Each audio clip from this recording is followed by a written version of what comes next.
प्रभुपाद की पतित पावन श्री गुरु महाराज की जय जय जगन्नाथ बलदेव सुभद्रा महारानी की उपस्थित गौर भक्तबृंद की गौर प्रभुनंदनी हरे कृष्ण।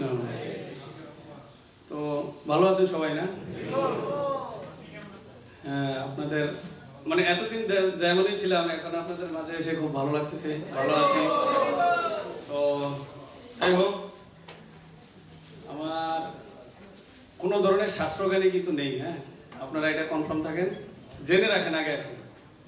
হ্যাঁ, তো শাস্ত্রজ্ঞান ছাড়া এখানে বসে মানে পাগলের পলা বক বক করাটাই হবে কি মুখ্য সার।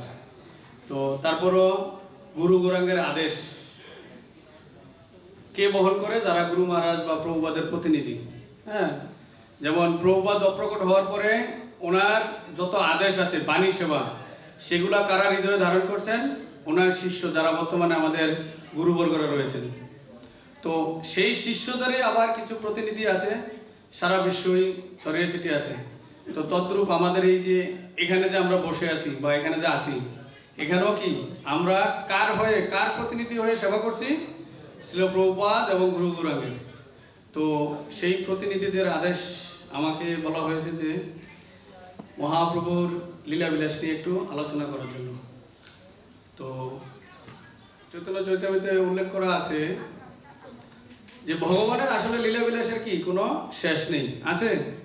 আজ পর্যন্ত শুনতে পারছেন ভগবানের লীলাবিলাস কেউ কোনোদিন সম্পূর্ণ করতে পারছে? আর ভগবানের লীলাবিলাস এমনই এক অপাকৃত জিনিস। এই যে আমাদের পিছনে জগন্নাথ, ওনার রূপটা কেমন?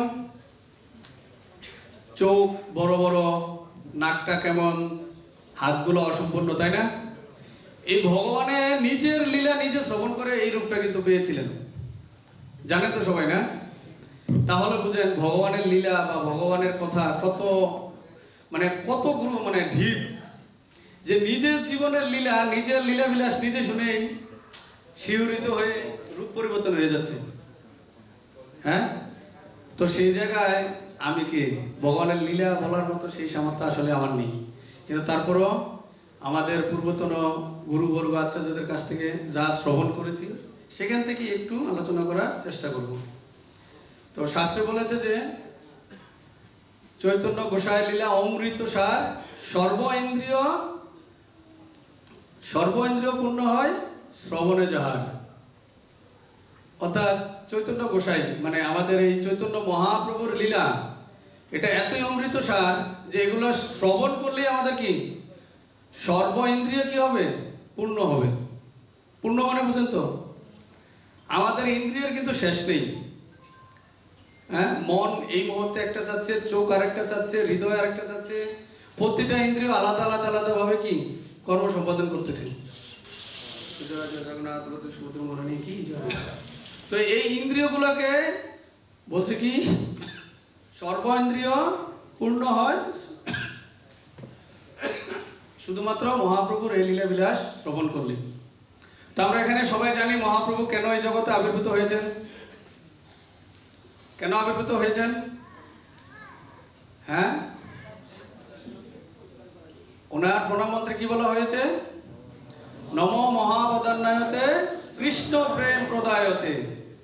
প্রথমে কি বলছে? নমো মহাবদান্নায়তে, যিনি হচ্ছে কি মহাবদান্নায়ের সর্বশ্রেষ্ঠ রূপ। আমরা যারা গৃহ এই জগতে বসবাস করি তারা কিন্তু সবাই বিশেষ ব্যক্তির প্রতি কি থাকেন? কৃপাপরায়ণ, স্নেহশীল। দেখবেন মায়েরা বেশিরভাগ সন্তানদের প্রতি, পিতারা তার পত্নী বা বাড়ির ফ্যামিলি মেম্বারদের প্রতি। আর এখন যেহেতু প্রবাসে আছি, আমরা কাদের আন্ডারে কাজ করি? কোম্পানির আন্ডারে। কোম্পানির বসেরা তার কোম্পানির ওয়ার্কারদের প্রতি একটা কৃপাপরায়ণ থাকে। আর এগুলাতে সবার ভিতরে কি বিরাজমান জানেন? স্বার্থ জড়িত। কি জড়িত?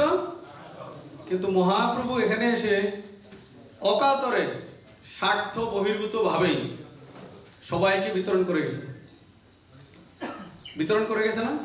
বলছে কি যারে দেখো তারে কহ কৃষ্ণ উপদেশ। কি বলেছে? যারে দেখো তারে কহ। হ্যাঁ, তারপরে লাইন আমার আজ্ঞায় গুরু হইয়া। তো মহাপ্রভু দেখেন সবাইকে গুরু বানিয়ে দিয়েছে। আর আমাদের ফ্যামিলিতে যদি বলি যে আমি ইনকাম করতেছি, তুমি আমার ফ্যামিলিতে গুরুগিরি করবা, নেতাগিরি করবা, ওরা আগে সংসার থেকে বাইর কর, বলি না? আর মহাপ্রভু আমাদেরকে কি করছেন? কোনো বাছাই করছে এ গুরু হওয়ার যোগ্য আছে, এ শিষ্য হওয়ার যোগ্য আছে, এ প্রচার করার কোনো যোগ্য আছে, কোনো যোগ্যতা দেখছে? এক নামে বলে গেছে কি, যারে দেখো। এটার মধ্যে কি শুধু মানুষ না, জীব জন্তু পশু পাখি যা কিছু আছে সবার কাছে বলছে তুমি শুধু কি তার কাছে কি কৃষ্ণ উপদেশ পৌঁছে দাও। আর এই যে পৌঁছে দিতে গেছেন, আমরা বলি না যেমন একজন অপরিচিত লোককে যদি কিছু একটা উপদেশমূলক কথা বলি, উনি আপনাকে রিটার্ন করবে, হ্যাঁ আপনি কি, আপনার এই পারমিশন দিচ্ছে কি এটা বলার জন্য? সরেন এখান থেকে, বলে না? এখন আপনি এক বাড়িতে গেছেন প্রচার করতে, ওনার যদি বলতেছে আপনি কি, আপনার এই পারমিশন কে দিল, তো সেই দায়ভারটা কে নেবে? কে নিয়েছে? তো চিন্তা করেন তো, আমি কোনোদিন মহাপ্রভুর ঠিকমতো সেবা করলাম না, ওনার ভজন সাধন বা ওনার আসার উদ্দেশ্য জানতে পারলাম না, জানার চেষ্টা করলাম না, কিন্তু উনি এতই মহাবদান, এতই কৃপাশীল, কি করলেন? আইসেই বলে দিলেন যে যারে দেখো তারই বলো। কিন্তু কার উপদেশ? কৃষ্ণকে, ভগবান। তো এই জিনিসগুলো যে আমাদেরকে দিয়ে গেছেন অকাতরে, এটা হচ্ছে মহাপ্রভুর বিশাল বড় একটা গুণ। আমাদের প্রতি বিশাল বড় কি কৃপা, আমাদের প্রতি কি বিশাল বড় কৃপা। ভগবানের প্রতিটা রূপই কিন্তু আমাদের প্রতি বিশেষ বিশেষ কৃপা করেন, কিন্তু সবার থেকে শ্রেষ্ঠ যে কৃপা করছেন সে ব্যক্তিকে এই মহাপ্রভু। যেমন প্রহ্লাদ মহারাজকে রক্ষা করার জন্য স্বয়ং ভগবান নরসিংহদেব নিজেকে পশুরূপে পর্যন্ত কি করছেন, না পশু না মানুষ রূপে সৃষ্টি করছেন, করছেন না? সেখানে উনি কিন্তু কি করছেন, ভক্তকে রক্ষা করার জন্য, ভক্তের প্রতি কৃপা করার জন্য ভগবান আবির্ভূত হয়েছেন। কৃষ্ণ পুতনাকে বধ করছিলেন। পুতনা কেন গেছিল কৃষ্ণের কাছে? কিন্তু কৃষ্ণ তাকে প্রতিদিন কি দিয়েছেন? মায়ের স্থান। কিন্তু ওনারা এত বড় বড় কৃপার আদর্শ স্থাপন করার পরেও মহাপ্রভুটা তাদের থেকেও শ্রেষ্ঠ কেন? প্রশ্ন থাকে না? কি বলেন প্রভু, সন্তানের বিষ দিয়ে মেরে ফেলতে গেছে, সেই রাক্ষসীকে পর্যন্ত মা বানিয়ে দিল, এর থেকে বড় আর কি কৃপা হতে পারে কিনা? প্রশ্ন আসে না? হ্যাঁ, ওয়াল থেকে ভগবান বেরিয়ে গেছে, এর থেকে বড় আর কৃপা হতে পারে কিনা? কিন্তু না, তাদের থেকেও বড় কৃপা হচ্ছে কি মহাপ্রভুরটা। কেন কি জানেন? ওই দুইটার ভিতরে কিছুটা সত্য ছিল, আর মহাপ্রভুটার ভিতরে কি নেই, কোনো শর্ত নেই। কেমন শর্ত ছিল ওই দুটাতে? কি ওই দুটাতে শর্ত ছিল কি, প্রহ্লাদ মহারাজ প্রথমে কৃষ্ণকে কি করছেন, স্বীকার করছেন যে হরি হচ্ছে কি আমার একমাত্র প্রভু, আর সেই হরিকে প্রভু হিসাবে উনি কি করছেন, তার ভজন সাধন করছেন। এটা ছিল শর্ত। পুতনা রাক্ষসীকে এখানে কি শর্ত ছিল? ছোট একটা বাচ্চার কাছে যখন কেউ আদর দেয়, সে যত খারাপই হোক, বাচ্চাটা কিন্তু তার প্রতি কিছুটা আকৃষ্ট হয়ে যায়, হয় না? তো কৃষ্ণকে কিন্তু একটু আকৃষ্ট করছিলেন, আদর দিয়েছিলেন। কেমন? হ্যাঁ, কৃষ্ণর মা যে যশোদা মা ছিলেন, তাদের গৃহে হাজার হাজার দাসী বান্দি ছিলেন, যারা কৃষ্ণকে অনবরত কি করছেন, আদর যত্ন করতেছেন। আর বাচ্চাদের একটা চিরচারিত নিয়ম কি, যার কাছে বেশি আদর পাবে তার কালে কি ঝাঁপ দেয় না, পরিচিত। তো সেখানে পুতনা যখন গেছে, যদিও সে রূপসী সেজে গেছেন, পুতনার কুলে কিন্তু কৃষ্ণ প্রথমেই ঝাঁপ দেয় নাই, দিয়েছিল। তাকে কি করতে হয়েছে, আকৃষ্ট করতে হয়েছে, আদর করতে হয়েছে, কুলে নিতে হচ্ছিল, কপালে চুমু দিচ্ছিল, মাথা হাতে দিচ্ছিল, খুব ভালোভাবে আকৃষ্ট করছিল। আর বিনিময়ে কৃষ্ণ তার প্রতি কি হচ্ছিল, মমত্ববোধ, মাতৃর যে স্নেহ সেটার প্রতি আকৃষ্ট হয়ে গেছিল। তার বিনিময়ে কৃষ্ণ কি করছেন, যদিও কৃষ্ণ জানেন তাকে হত্যা করবে, কিন্তু ওই যে ওই সময়টা একটা আবেগ, ভালোবাসা, তার বিনিময়ে তাকে কি দিয়েছেন, মাতৃত্বের স্থান দিয়েছেন। তারপর আবার কি স্তন পান করিয়েছেন, যদিও সেটা বিষ, কিন্তু স্তন পান করিয়েছেন। এই দুটো জিনিস করছেন। কিন্তু মহাপ্রভুর কাছে যারা আসেন, মহাপ্রভুকে কোনো ধরনের আকর্ষিত করা লাগবে না। শুধু মহাপ্রভুর কোনো কিছু করা লাগবে না। যেমন কিছুদিন আগে ভক্তিপ্রেম মহারাজ একটা ক্লাসে বলছিলেন, এক ভক্ত ভক্তিপ্রেম মহারাজকে প্রশ্ন করছিলেন, মহারাজ আপনারা তো বলেন প্রচার করতে, কিন্তু আমি এমনই লোক, প্রচার যে করব, আমার পড়াশোনার কোনো জ্ঞান নাই, কারোর সাথে ভালো মতো কথা বলতে পারি না, সময় পাইতেছি না, বাড়িতে সবাই কেমন বিরূপ প্রতিক্রিয়া করতেছে, আমি কিভাবে প্রচার করব? তখন মহারাজ কি বলছিল জানেন? আপনি জব করেন তো? বলে যে হ্যাঁ। আপনি জব করতেছেন, পাশে দিয়ে একজন হাইটে যেতেছে, 2 মিনিট দাঁড়িয়ে কথা বলছেন, এর মধ্যে বলেন এই আমি জব করতেছি, তুইও জব করিস। এটাই আপনার কি প্রচার? বুঝতে পারছেন? এটাই প্রচার। আর মহাপ্রভু এই পারমিশনটাই কিন্তু আপনাদেরকে দিয়ে গেছে, আমাদেরকে দিয়ে গেছেন। আর ভগবত গীতাতে আমরা পাই কি, ভগবান শ্রীকৃষ্ণের বলছে, উনি নিজে বলছেন এই পৃথিবীতে ওনার সবচেয়ে প্রিয় ব্যক্তিকে, যিনি ভগবানের বাণী অন্যের কাছে কি করেন। কে বলছেন এটা? কৃষ্ণ বলে গেছেন দাপরে। আর সেটারে বাস্তবে প্র্যাকটিক্যালে শিক্ষা দেওয়ার জন্য এই কলি থেকে স্বয়ং কৃষ্ণই মহাপ্রভু রূপে আবার আসছেন। তখন বলে গেছেন, শুনতেছি না, আর কলিযুগ শুরু হয়ে গেছে, আমরা তো এমনি কলির কি চেলা না। বলেন যে আমি নিজেই কলি, আমি নিজেই কি কলি। আগে চেলা ছিল, এখন নিজেই কলি। দিন দিন আমরা কি নিজেকে কলি রূপে প্রকাশ করতেছি। তো এই কলি রূপে প্রকাশ করা, নিজেকে উদ্ধার করার জন্য যখন ভগবান কৃষ্ণ দেখছেন যে আরে আমি তো তখন বলে গেলাম, তাদেরকে এত সুন্দর জ্ঞান দিয়ে গেলাম যে খালি আমার গুণকীর্তন অন্যের কাছে প্রকাশ করবে, নিজের জীবনে প্রয়োগ করবে, সে থাকবে এই জগতে আমার সবচেয়ে প্রিয় ব্যক্তি। বলে গেলাম, কিন্তু কেউ তো ফলো করতেছে না। তারা কি বুঝতে পারলো না? পারলো না। এই জিনিসটাকে বোঝানোর জন্যই মহাপ্রভু আবার এই জগতে ধরাধামে আসছেন। কি রূপে আসছেন? ভক্ত রূপে।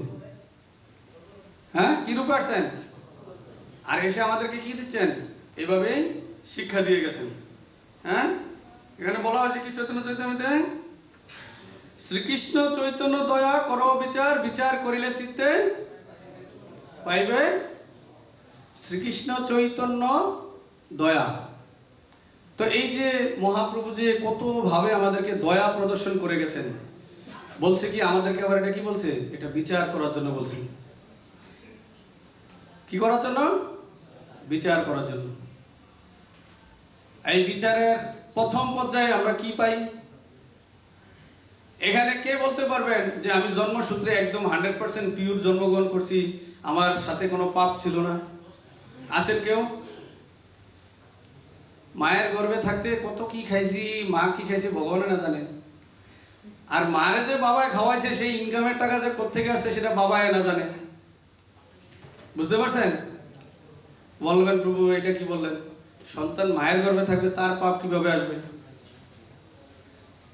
এই সন্তানটা কি এমনি এমনি আপনার গর্ভে আসছে? হ্যাঁ, ভাগবতমে বলা হয়েছে আমরা কেন বৈকুণ্ঠ ধাম থেকে এখানে আসছি, অধঃপতনে পড়ছি কেন?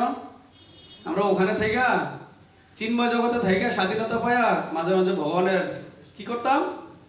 বিরোধিতা করতাম। তখন ভগবান বলতো বিরোধিতা করো তো, সুখে থাকতে ভালো লাগে না, যাও একটু প্যারা খাই আসো। ওই জন্য এখানে পাঠায়।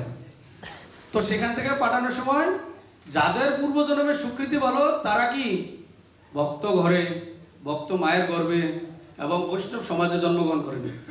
আর যাদের স্বীকৃতি আমার মতো নিচুকুলে, তারা আমরা কি করি? ওই নিচুকুলের ঘরেই জন্মগ্রহণ করি। তো এখন কথা হয়েছে, যারা স্বীকৃতিবেন তারা ভক্তের ঘরে জন্মগ্রহণ করলো, তারা উদ্ধার পেয়ে গেল। যারা নিচুকুলে জন্মগ্রহণ করলো, তাদের কি গতি হবে? প্র্যাকটিক্যালি চিন্তা করলে তো আমরা কিন্তু সবাই কি কার সন্তান? ভগবানের সন্তান। তো তাহলে উনি একটু স্বীকৃতিবান, পূর্বজন্মের স্বীকৃতি করছেন, সেই জন্য উদ্ধার পেয়ে গেল। আর আমি নিচু কুলে বারবার বারবার বারবার ঘুরতে আসি, তাহলে কি আমার কি কোনো গতি হবে না? সেই গতি দান করার জন্যই কি মহাপ্রভু এই জগতে আসছেন। আর একদম সহজ সিম্পল গতিটাই আমাদেরকে দিয়ে গেছেন। কি? হরিনাম জপ করো, সাধুসঙ্গ করো, আর কি বৈষ্ণবদের সেবা করো। গতকাল মহারাজ ভক্তিপ্রেম মহারাজ প্রতিদিন একটা ভাগবতমের ক্লাস দেয়। আমার মনে হয় আপনারা সবাই মোটামুটি অ্যাটেন্ড করেন দুপুরে, তাই না? গতকালের ক্লাসে বলছিলেন যে ভগবান সবচেয়ে বেশি প্রীত হন কিভাবে। সেখানে বলছিলেন এখন তো চলতেছে জয় বিজয় আর ওই চতুষ কুমারের লীলাটা বলতেছে। জয় বিজয় কিন্তু ভগবানের সরাসরি সেবা করতেছেন না, কিন্তু তারপরও তারা অভিশাপ প্রাপ্ত হয়েছিলেন। যদিও অভিশাপটা কি ভুলবশত দেওয়া হয়ে গেছে, কিন্তু তাদেরকে তো গ্রহণ করা হয়েছে। আর ভগবানও সেটা খুব সুন্দরভাবে বুঝিয়ে দিচ্ছে কেন তোমরা অভিশাপ প্রাপ্ত হচ্ছ, কিভাবে আবার তোমরা উদ্ধার পাবে, কি এটা কি লীলা করার জন্য। তো সেখানে মহারাজ বলেছিলেন ভগবানকে প্রীত করার জন্য, সন্তুষ্ট করার জন্য সর্বশ্রেষ্ঠ যে পন্থা সেটা হচ্ছে কি বৈষ্ণবদের কি করা, অনুগত্য থাকা, বৈষ্ণবদের সেবা করা। আর সেই বৈষ্ণব যে অনুগত্য থাকা বা সেবা করা, সেটার এই বর্তমান সময়ে বা বর্তমান সমাজে শ্রেষ্ঠ উদাহরণকে স্থাপন করেছেন শ্রীল প্রভুপাদ। দেখবেন আপনি প্রভুপাদ সারা পৃথিবীব্যাপী যে একটা আন্দোলন করে দিয়ে গেছেন, এই জিনিসটাও কিন্তু ভিত্তিটা যে ভিত্তি স্তবর মানে ভিত্তি গঠন করে দিয়ে গেছেন মহাপ্রভু। কি বলে গেছিলেন মহাপ্রভু? হ্যাঁ, পৃথিবীতে আছে যত সর্বত্র প্রচার হবে। এখন যারা মায়াবাদী সহজিয়া তারা বলে কি মোর এই নাম। মোর মানে কি? বরিশালের কে কে আছেন? হ্যাঁ, মোর মানে কি আমার। হ্যাঁ, একদিক দিয়ে তাদের কথাটা সঠিক। কি ধরনের সঠিক? মোর বলতে এখানে বোঝানো হয়েছে মহাপ্রভু, তাই না? কিন্তু আমরা তো জানি মহাপ্রভু আর কৃষ্ণের মধ্যে কি নাই, কিন্তু তারা বলে কি কৃষ্ণ ভগবান, তাও আবার অনেক স্বার্থ বিজড়িত করে। কৃষ্ণকে আসলেই ভগবান, ব্রহ্ম হচ্ছে ভগবান, ব্রহ্মজ্যোতিতে লীন হচ্ছে তাদের লক্ষ্য। তো যাদের লক্ষ্য ব্রহ্মজ্যোতিতে লীন হওয়া, তাদের কাছে আসলে ব্রহ্মা ছাড়া কৃষ্ণ কেউই ভগবান নয়। তো সেক্ষেত্রে তারা কি প্রকাশ করে? মহাপ্রভু বলে এসে ওনার নাম বিতরণ করতে। আসলে কিন্তু জিনিসটা এরকম নয়।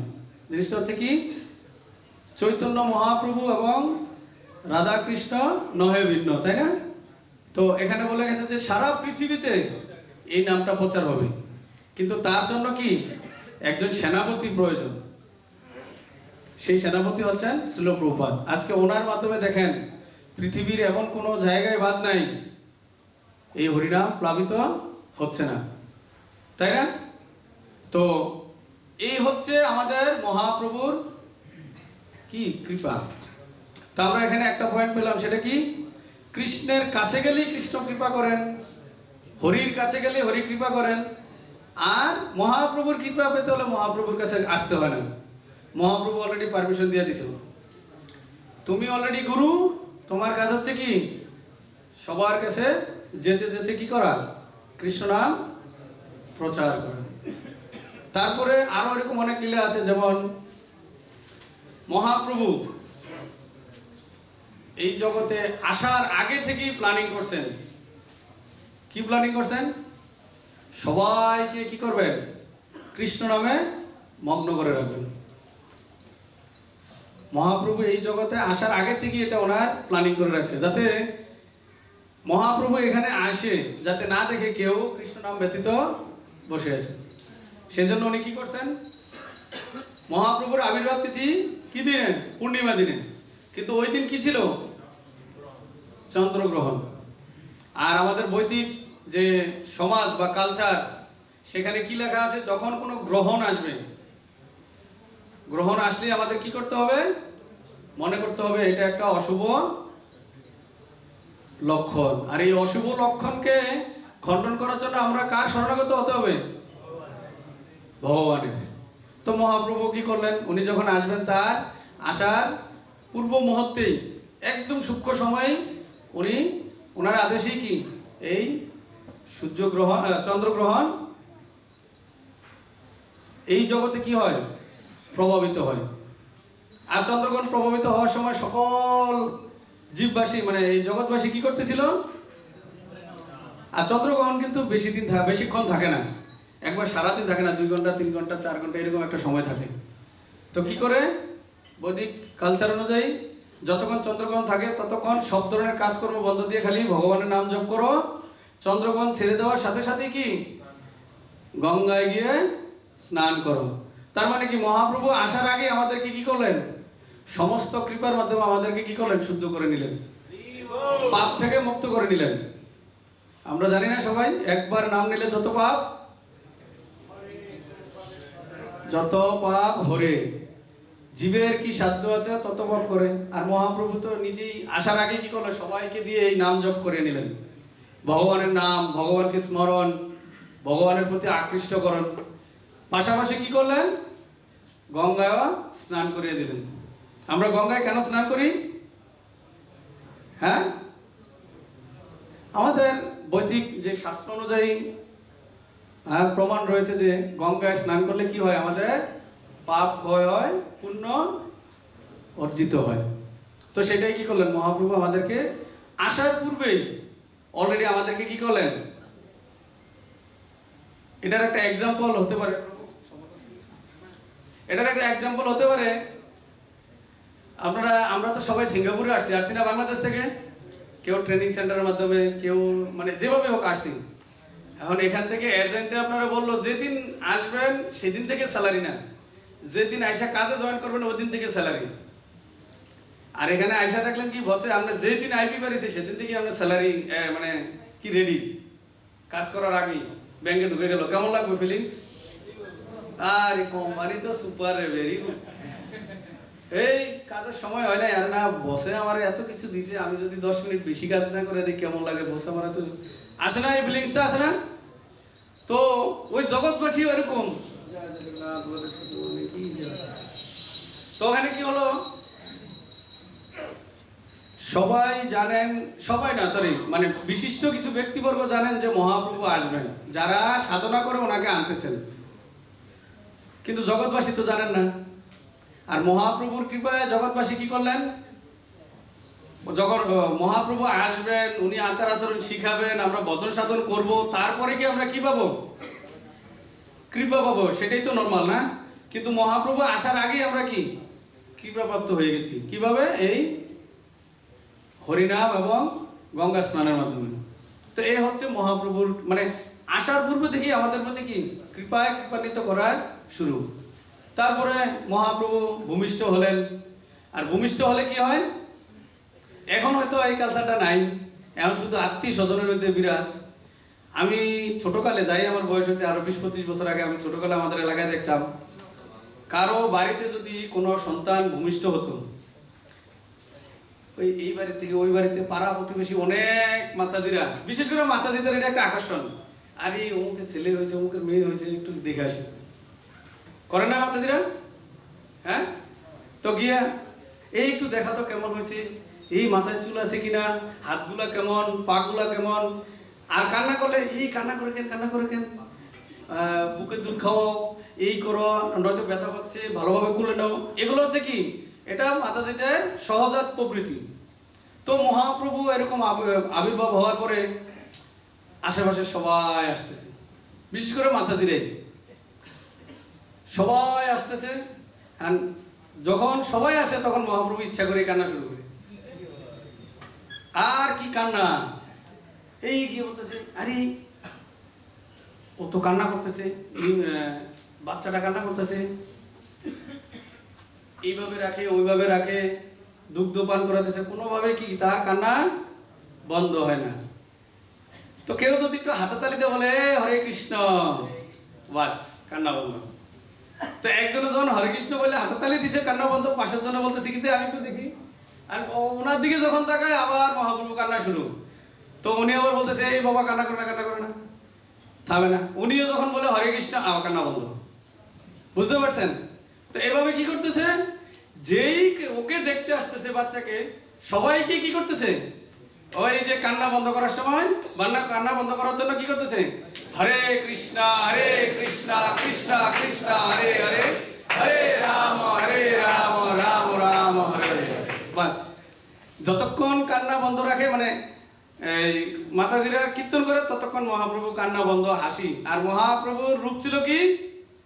বহু কোটি চন্দ্র, যিনি মানে কোটি কোটি চন্দ্রের থেকে ওনার বদনটা ছিল কি? উজ্জ্বল। আর তার মধ্যে যদি ওই কীর্তন শুনে হাসি দেয়, তাহলে তো হৃদয় আর মানে হৃদয় নিংড়ানো ভালোবাসা যেটা আছে ওটাই তার প্রতি কি হচ্ছে। তো এভাবেই কি ওই মায়েরা নিমাইয়ের প্রতি ওই একদিন মানে বাচ্চা জন্মগ্রহণ করার সাথে সাথে কি তাদের ভালোবাসা লেনদেন শুরু হয়ে গেছে। এখন আশেপাশে যত মাতাজিরা আছে সবাই, আই কি রূপ দেখে আসলাম, এত বিউটিফুল, এত নাইস, এত সুন্দর হাসি। সকালে দেখে আসে, সন্ধ্যার সময় আবার আসে পাশে। আমরা কিন্তু জেনে গেছি নিমাইরে কান্না বন্ধ করতে হলে একমাত্র পন্থা কি? ওই আয়সা অনবরত দেখতে আসতেছে, হরিনাম করতেছে, দেখতে আসতেছে, হরিনাম করতেছে। মানে কি উনি আসার আগে থেকে যে কৃপা শুরু করছে, এটা কন্টিনিউ কি চলমানই রাখছে। এ হচ্ছে মহাপ্রভু, বুঝতে পারছেন? তো এভাবে যাওয়ার পথে পথে কিছুদিন পরে একটু একটু বড় হচ্ছে। একটা সময় হামাগুড়ি দেওয়া কি শিখে গেছে। মহাপ্রভু কি শিখছে? আমাদের বাচ্চারা হামাগুড়ি দেয় না, বিশেষ করে মাতাজিরা এটা জানেন নাকি? তা হামাগুড়ি দিতে দিতে দিতে দিতে একদিন ঘর থেকে একটু বেরিয়ে এসে পড়ছেন। ঘরের দরজার আশেপাশেই কি সাপ, বিশাল বড় সাপ। ওই সাপের উপরে উঠে ভগবান কি লীলা বিলাস শুরু করতেছে। তো এরকম অনেক কিছুই আছে। তারপরে আরেকদিন কৃপা করলেন চোরদেরকে। এই চোরদের লীলা থেকে একটা সুন্দর শিক্ষা আছে। এটা প্রভুপাদ লস অ্যাঞ্জেলেসে ইংলিশে একটা শিক্ষা দিয়েছিলেন। তো যখন মহাপ্রভু টুকিটাকি হাঁটতে পারেন, আমাদের ছোট বাচ্চাদেরকে দেখবেন যখন একটু হাঁটাহাঁটি শিখে তিতি তিতি তি বাচ্চাদেরকে বলা হয়, তখন কি করে কোমরে বিচা পরায়, হাতে বালা পরায়, মানে অনেক সুন্দর সাজায়, তাই না? তো মহাপ্রভুরও সাজাইছেন, সাজিয়ে দিয়েছেন। আর মহাপ্রভু ঘর থেকে বেরিয়ে বাড়ির আশেপাশে ঘোরাঘুরি করতেছেন। তো পথে মধ্যে কে দেখছেন? বিখ্যাত চোর। শুধু চোর না, অনেকটা একটা চোর আছে কিরকম, যাইতেছি আশেপাশে কেউ নেই, থাবা দিলে চলে গেলাম। ওটা কিন্তু প্রফেশনাল না, মানে ওটা হচ্ছে কি সুযোগ সন্ধানী। আর যে দুইজনে তো ছিল ওরা কি প্রফেশনালি। ওনারা বলতেছে কি এখানে দাঁড়িয়ে খুলতে খুলতে কি হবে, ওই সোনা গয়না যা আছে খুলতে খুলতে টাইম কি হবে, লস হবে। তার থেকে ভালো ওরে কাঁধে করে নিয়ে যায়। তো ওরা কাঁধে নিচে কারে। আর যে ব্যক্তি একবার ভগবানের কাঁধে নেয়, সেই ব্যক্তি আর কখনো কি ভগবান থেকে বিচ্যুত হতে পারে না। তো প্রভুপাদ বলছিলেন লেকচারে যে যখন ওনাদেরকে কাঁধে নিয়েছেন, কাঁধে নিয়ে ওনাদের টার্গেট ছিল কি, প্রথমে বলছে বাগানের, বাড়ির পাশে বাগান, বাগানের উপরে গিয়ে কেউ না থাকলে খুলে সবকিছু নিয়ে ছেড়ে দেবো, যাতে বাচ্চা আবার কি। কিন্তু ওখানে গিয়ে দেখা যায় না, আশেপাশে লোকজন আছে, ও এই দেখা হাঁটতে হাঁটতে হাঁটতে হাঁটতে একবার নদীর পাড়ে যায়। পরে ভাবলো কি না, নদীর পাড়েও হচ্ছে না, লোকজন আসা যাওয়া করতেছে, কোথায় নিয়ে যাব? নিজ গৃহে। নিজ গৃহে নিয়ে দরজা বন্ধ করে নিলে তো আর কি হবে, কোনো ঝামেলা নেই। তো নিজ গৃহে নিয়ে যাওয়ার জন্য দুজনেই কাঁধে নিয়ে হাঁটতেছেন। আর দুজনে আবার কি ভাগ বাটোয়ারাও করে বলতেছেন কাঁধে নিয়ে, আমার লকেট, তোর হাত, তোর কোমরের বিচার, তোর বালা, মানে এরকম হাঁটতেছে হাঁটতেছে দুজনে। এর মধ্যে দীর্ঘ সময় অতিবাহিত হয়ে গেছে, অনেক সময়। আর নিমাই উপরে হাঁটতেছে। ছোটকালে বাচ্চাদেরকে বাবা মা কোলে নিলে বা দাদুরা বিশেষ করে কাঁধে নিলে কি করে, চুলে ধরে এদিকে চায় ওইদিকে। ওই নিমাইও সেম মজা করতেছে, আনন্দ করতেছে, পা তুলেতেছে, এই করতেছে। এখন অনেকক্ষণ পরে ভাবতেছে কি ব্যাপার। চোররা বলতেছে আমরা যে হাঁটতেছি যাইতেছি, যাচ্ছিটা কোথায়, শেষ তো আর হচ্ছে না। এই রোডে দিয়ে যাচ্ছি, মনে হচ্ছে এটি আমার রোড, আবার একটু চেঞ্জ করে ওই রোডে যাচ্ছি, ওটি আমার রোড। একটা সময় দেখলো যে ওনাদের নিজের বাড়ির, মহাপ্রভুর বাড়ি না কিন্তু চোর যারা দুজন, তাদের বাড়ির কাছে এসে পড়ছে। এরকম ভাইবা কি করলো, একবারে ভিতরে ঢুকে গেলো। ঢুকে গিয়ে দেখেছে ঘুরে ফিরে কোথায়, সেই মহাপ্রভুর বাড়িতে আসি। তখন কি করলো, মহাপ্রভুর রেখে তাড়াতাড়ি রেখে কোনো রকমে চলে গেল, কাইটা পড়ছে। তো এখানে এক ভক্ত প্রভুপাদকে জিজ্ঞাসা করছিল, প্রভুপাদ তাতে ভগবানের কি লাভ হলো? ভগবানের তো কোনো কিছুর অভাব ছিল না, একটু নিয়ে গেলে কি হইতো? তাদেরকে যে মহাপ্রভু সারাটা দিন ঘুরাইলো, চুরি করা তার কি পেশা, চুরি করা তার, বিশেষ করে বাংলাদেশে যারা ঢাকা শহরে চলাফেরা করেন তাদের এই আইডিয়াটা আছে। ছিনতাইকারীরা দেখবেন খুব ভালো মানুষ, সারাদিন দাঁড়িয়ে রয়েছে, সারাদিনে অন্তত একটা ছিনতাইকারী মানে একটা লোকেরও কবজা করতে হবেই, নাই তো তাদের বাসায় কি চলবে না, মানে চুলা জ্বলবে না। এটা কিন্তু সত্য কথা, ওদের এটা নেশা। তো এই চোর দুটা তো কর্মই ছিল কি, চুরি করে। এখন তাইলে তারা যে বাসায় যাবে, নিশ্চয়ই তাদের বাড়িতে, যদিও তারা পাপ কর্ম করে, কিন্তু বাসায় তো কিছু অর্থ সমাজের জন্য কি কেউ না কেউ অপেক্ষা করতেছে না? মনে আছে রত্নাকর দস্যুর লীলাতে বাড়িতে কিন্তু মা বাবা স্ত্রী সবাই অপেক্ষা করতেছে, বলছিল যে তোমার রত্নাকর দস্যুরের নারদ মুনি কি বলছিল, তুমি পাপ করো, তুমি সাজা ভোগ করবে, তারা কিন্তু পাপের কি নেবে না। তখন বাড়িতে গেছিল জিজ্ঞাসা করতে নারদ মুনিরে মা বাবা কি উত্তর দিছিল, রত্নাকর দস্যুরে মা বাবা কি উত্তর দিছিল, যে বাবা তুমি কি করে আনো সেটা আমার দেখার বিষয় না, আমার দেখার বিষয় হচ্ছে কি আমি তোমার 10 মাস গর্ভে রাখছি, তোমার দায়িত্ব হচ্ছে কি বৃদ্ধ বয়সে আমাদেরকে কি করা, টেক কেয়ার করা।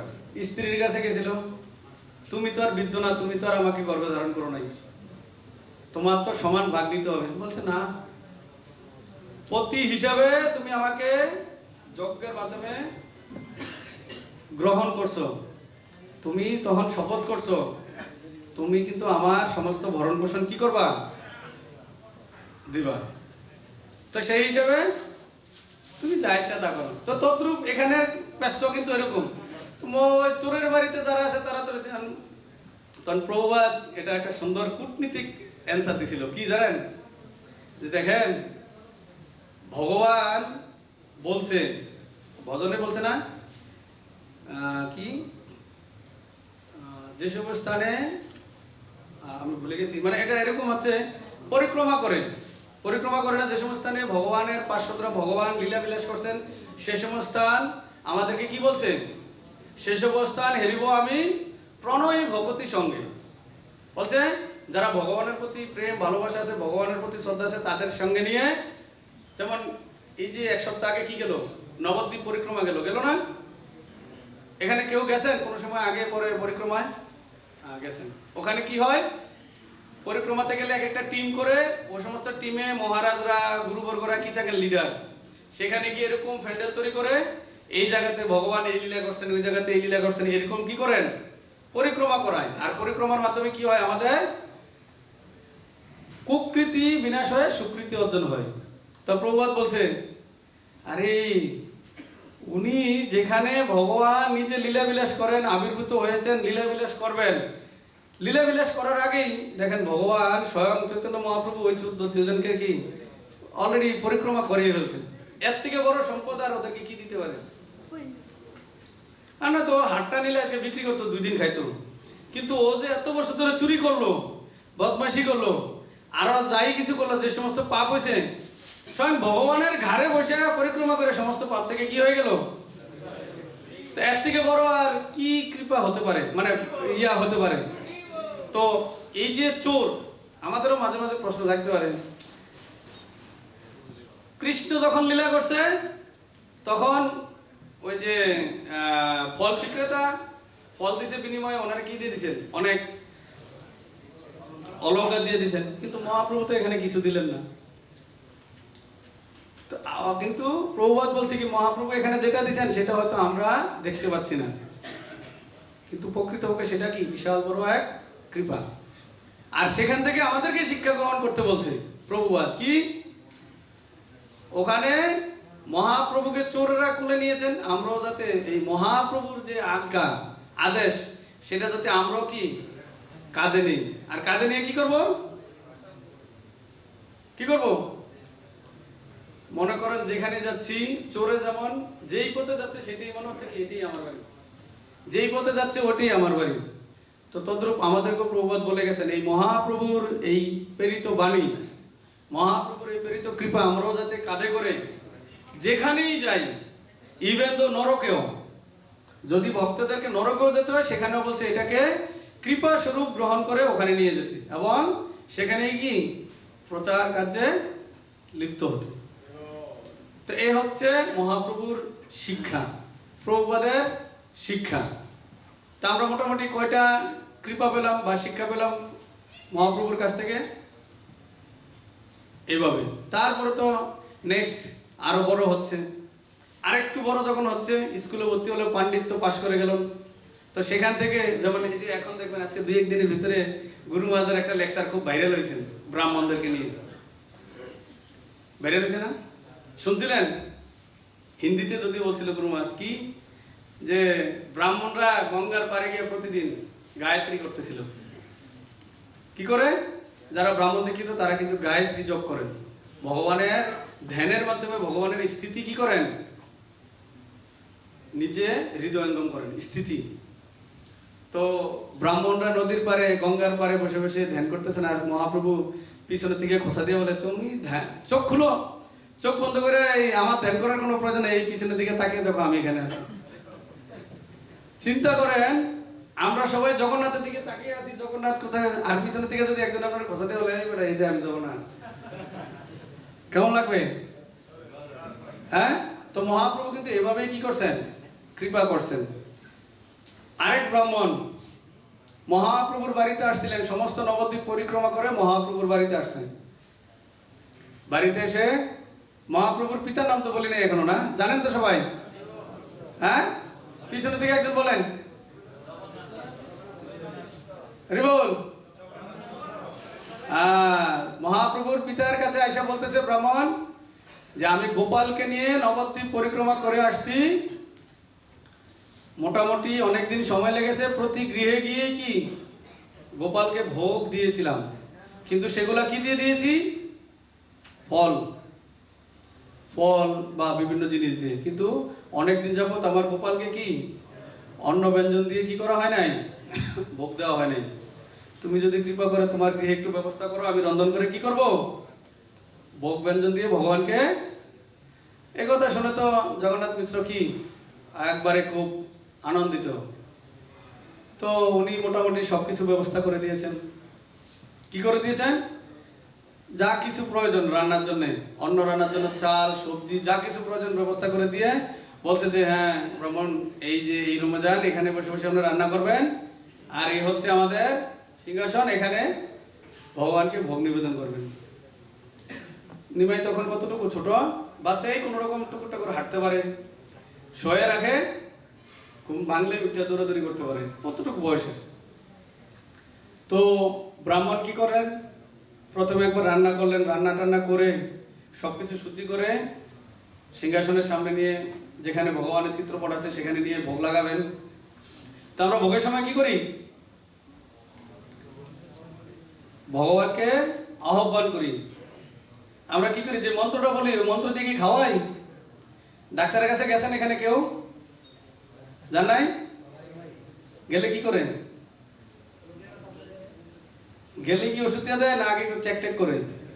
তো চেক করার পরে কি লেখে, প্রেসক্রিপশন। আর প্রেসক্রিপশনটা কি জানেন, এটি হচ্ছে আমাদের দাওয়াই, মানে মেডিসিন। তারপরে দোকানে যান, ওটা দেয়, খাই, আমরা সুস্থ হই।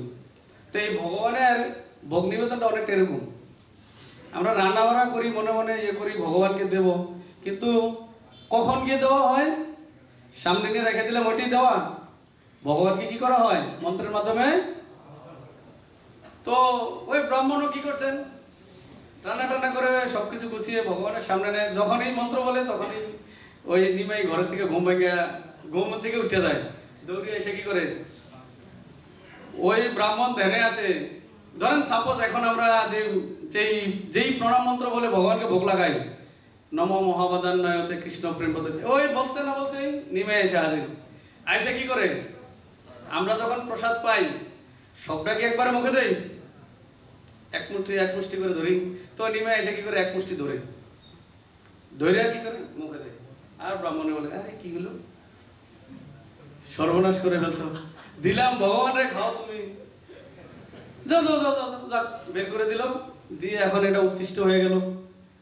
তো ব্রাহ্মণ আবার কার কাছে বললেন, হ্যাঁ, জগন্নাথ মিশ্রের কাছে যে দেখো ও তো ছোট বাচ্চা মানুষ, বুঝতে পারে না, আমি ভোগটা ঠিক যখন দেব তখনই এসে ও এটা উচ্ছিষ্ট করে বলছে আবার একটু রান্না করতে হবে। তো আবার রান্না করলেন, আবার রান্না টান্না করে আবার যখন দিচ্ছেন আবার নিমে ওখানে। তো এখন যখন ওই ব্রাহ্মণ ভাবতেছে প্রথমবার বললাম বাচ্চা মানুষ, হয়তো বাবা মাইদের করে নেই, এখন যদি বলি, আমরা বেশি দুষ্টামি গেলে বাবা মা কি করে, ঘর থেকে বেরিয়ে যায়, নয়তো কিন্তু মাইর দেবো, বলি না? তো ব্রাহ্মণ ভাবতেছে যদি আবার এখন বলি না তাহলে মাইরটাই দেয়। তো উনি আগেই জগন্নাথ মিশ্র বলতেছে দেখো ও তো বাচ্চা মানুষ, ছোট মানুষ বুঝে না, আর ও দুষ্টামি করে চলে আসে, আবারও কিন্তু এটা কি করলেন, হ্যাঁ, নষ্ট করে দিলেন। তখন জগন্নাথ মিশ্র গিয়া বলতেছে নিমারে, হ্যাঁ তুমি এমন করো কেন? তো বলছে যে আর করবো না। এবার কি করলেন, একবার ঘরের ভিতরে নিয়ে ঘুম পাড়িয়ে রেখা, মানে অনেকক্ষণ ধরে ঘুমিয়ে আছে, বাবা মা নিশ্চিন্ত, এখন আর কি নিমাই আসবে না, ডিস্টার্ব করবে না, তো ঘুমেই। আবার গেছেন ব্রাহ্মণ রান্না করতে, অ্যান্ড রান্না করতে গিয়ে আবার যখন প্রণাম করতে দিচ্ছে তখন আবার গিয়ে হাজির। এখন ব্রাহ্মণ বলতেছে নিমাই তুমি পাইছো নাকি? আরে মশাই তুমি পাইছো কি, কি শুরু করছো? তো বলছে আমি কি করবো, বারে বারে তো আপনি আমার ডাকেন, আমার দোষটা কোথায়? আপনি আমার ডাক দিচ্ছেন না, তোমার ডাকতেছে, হ্যাঁ এই যে মাত্র আপনি রান্না টান্না করে ভোগ টোক লাগানোর সময় মন্ত্র বললেন, আমারে ডাকতেছেন, আমি না এসে থাকতে পারি, আবার না আসলে তো বলবেন যে এত করে ডাকলাম ভগবান একটু আসলো না। তো এইভাবেই কি করলেন, ওই ব্রাহ্মণের কাছেও কি ভগবান তার নিজের রূপ প্রকাশিত করলেন। হ্যাঁ, ওখানেও কি বিশ্বরূপ দেখা গেছে। তো আসলে এইভাবে ভগবান অকাতরে সবাইকে কি কৃপা করে গেছেন। আর সবচেয়ে বড় কৃপাটা কে পেয়েছিলেন? হরে কৃষ্ণ। যেটা না হলে অনেকেই হয়তো, যারা বিশেষ করে মায়াবাদী যারা ছিলেন, তারা সবাই এক মন্দে বলতেন মহাপ্রভু কি নয়, ভগবান নয়। ওরা কিন্তু শাস্ত্রের রেফারেন্সে বিভিন্ন ধরনের মতবাদ দিয়ে উল্টা পাল্টা বলে ফেলছেন, কিন্তু এই জায়গায় গিয়ে একটু হলেও কি স্তম্ভিত হচ্ছেন। সেটা কি, এই পৃথিবীর এমন কোনো পাপ নাই যে যারা করে নাই, তাদেরকেও কি মহাপ্রভু কৃপা করছেন। তারা কে? হ্যাঁ, তাদের মতো কে কে আছি আমরা এখানে? আপনারা কেউ নাই, আপনারা পরম বৈষ্ণব। তাদের মতো আমি একজন আছি। তাদের মনটা ছিল কি পরিষ্কার, কিন্তু বাহিরগত ছিল কি কুলসিত। আর আমার বাহিরগত হচ্ছে কি পরিষ্কার, মনটা হচ্ছে কুলসিত। পার্থক্যটা শুধু ওই জায়গায়। তারা যা করতেন তা কিভাবে করতেন? প্রকাশ্যে। কাউকে মারবেন, প্রকাশ্যে মায়ের। টাকা দরকার, প্রকাশ্যে চুরি ডাকাতি। মদ খেতে হবে, প্রকাশ্যে। আর আমি কিভাবে করি? সাধু তো সাজতে হবে, হ্যাঁ মাইর দিতে হবে, সিস্টেমের মাধ্যমে দেবো, চাকরি নোট করে দেবো, পাওয়ার আছে সেফটির মাধ্যমে ভ্যান করে দেবো, মনে মনে কুলসতা। আর ওই বেটাকে ওই মনে কুলসতা নাই, আহ সামনে দুইটা তাপ্য দিয়ে আগে দিই। তো অ্যাকচুয়ালি কি পার্থক্যটা নিরূপণ করতে গেলে খুব ডিফিকাল্ট। হ্যাঁ, ওনারা মদ খেতেন প্রকাশ্যে, আর আমরা মদ খাই কিভাবে? প্রভুপাদ একবার বলছিলেন কাম মানে কি কারো বিছানায় মানে সঙ্গী হওয়া তা নয়। কাম মানে হচ্ছে কি পাশে দিয়ে সুন্দর সুঠাম দেহের একজন যাচ্ছে, ওনারা যদি পতি হিসেবে পেতাম, মাতাজিদের ভাব, আর ফুফুজিদের ভাব সুন্দরী রমণী, ওনারা স্ত্রী হিসেবে পেতাম। আরেক ভাব হচ্ছে ইস উনি এত বড় বাড়ি ঘরদোর করে বলছেন, চাকরি, আমার এটার উপর উঠতে হবেই, টাকা যেভাবে হোক আমার কি করতে হবে, ম্যানেজ করতে হবেই। সন্ধ্যার আরতির সময় কাজে ব্যস্ত, রাত 12টা 1টা 2টা 3টা কোনো কাজের কোনো গতি মানে কি নাই, স্থিতি নাই। তো ওই ধরনের হিসাব করতে গেলে তাদের মধ্যে আর আমার ভিতরে কোনো পার্থক্য নেই। কিন্তু মহাপ্রভুর কৃপায় তাদের, আমি বলছিলাম তাদের স্থিতিটা কোথায়? বাইরে। আর আমার স্থিতিটা কোথায়? কারণ বাইরেটা তো সবাই দেখে, তাদের শুধরানের ব্যবস্থা আছে। কিভাবে? যেমন আমি যদি এখন এখানে একটা মারামারি করি বা ডাকাতি করি, আমার কিন্তু পুলিশে ধরে নিয়ে যাবে। নিয়ে কি করবে? উত্তম মধ্যম কয়েকটা দেবে, যদি ভালো হয় তাহলে তো ভালো হয়ে গেলাম, যাক একটা ফেদানি খাইছি, আর যাতে ভবিষ্যতে না খাইতে হয় নিজেকে কি করলাম, শুধরিয়ে নিলাম। আর যার ভিতরে আমার মতো কুলুষতা আছে ভিতরে থেকে, এমন ভাবে করতেছি 2টা 5টা 10টা সংসার ধ্বংস করে দিচ্ছি, কিন্তু আমি সবার কাছে খুব সাধু, সে শুধরানোটা কিন্তু ভেরি ডিফিকাল্ট। কারণ তাকে কেউ ধরতেছে না, আরে উনি তো খুব ভালো মানুষ, খুব ভালো আত্মা, খুব ভালো চলাফেরা, কিন্তু প্রকৃতপক্ষে তার ভিতরের কুলুষতাটা কি, শুধরানোর মতো স্থিতি পাওয়া যায়। তো সেই স্থিতিটা কিভাবে দিয়েছেন মহাপ্রভু আমাদেরকে, কিভাবে দিয়েছেন মহাপ্রভু? আমরা চৈতন্য মহাপ্রভু থেকে আমাদের এই ভক্তি জীবন পরিচালনা করার জন্য কয়টা শ্লোক পেয়েছি? মাত্র 8টা। ভগবান কিন্তু গীতায় 700 বলে গেছেন, ভাগবতমে 1000, আর অন্যান্য পুরাণ ধরলে তো 1000 না, লক্ষ থেকে পৌঁছাইব। তো মহাপ্রভু দিয়ে গেছেন কয়টা? 8টার প্রথম শ্লোকটা কি? চেত দর্পণ মার্জন ভব মহাদবাগ্নি নির্বাপন শ্রেয় কৈরব চন্দ্রিকা বিতরণ বিদ্যা বধূ। তো বলছে কি, এই যে আমাদের ভিতরে, যে আমি বললাম আমার ভিতরে কুলুষতায় ভরপুর, সেই কুলুষতাটাকে মার্জন করার জন্য মহাপ্রভু দিয়ে গেছেন কি কি হরিনাম সংকীর্তন। এই কলিযুগে সংকীর্তনের এই সংকীর্তন যজ্ঞের প্রবক্তাকে চৈতন্য মহাপ্রভু। তো জগাই মাথায় কিন্তু প্র্যাকটিক্যালি বাইরের এই কুলুষতা থেকে